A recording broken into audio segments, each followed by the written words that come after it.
এই জন্য বন্ধু আমার, আমাদেরকে দুইটা কাজ করতে হবে। এক নম্বর কাজ হলো, আমি যে দুনিয়াতে থাকবো না এটা মাথার মধ্যে ঢুকাইতে হবে। কিন্তু আমাদের ভাব এমন যে সবাই মরে যাবে, আমি আরো বেঁচে থাকবো।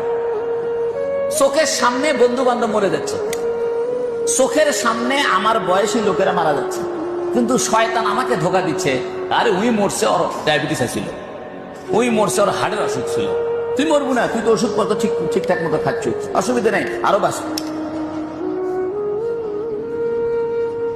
এই জন্য শয়তান আমাদেরকে ধোকায় ফেলে রাখছে যে সবাই মরে যাব, তুই বাঁচবো, এখন মরার টাইম আসেনি, এরকম একটা ভাব।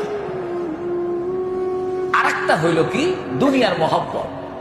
আচ্ছা, দুনিয়া যে আপনি কামাই করবেন, যারা এই যে বেনজির পুলিশের অফিসার, তারপরে বড় বড় লোক, এই যে ডেক্সিনকো, দরবেশ বাবা, তারপরে যত বাবা আছে, এরা যে এত টাকা পয়সা কামাইছে, এদিকে সাথে করে নিয়ে যাবে পারছে।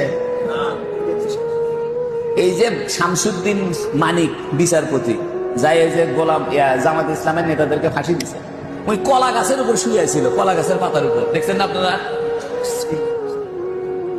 দুনিয়াতে আল্লাহ দেখায় দিছে যে দুনিয়ার মহব্বত করবে, দুনিয়া কামাইবে, এই দুনিয়া তোমাকে শান্তি দিবে না।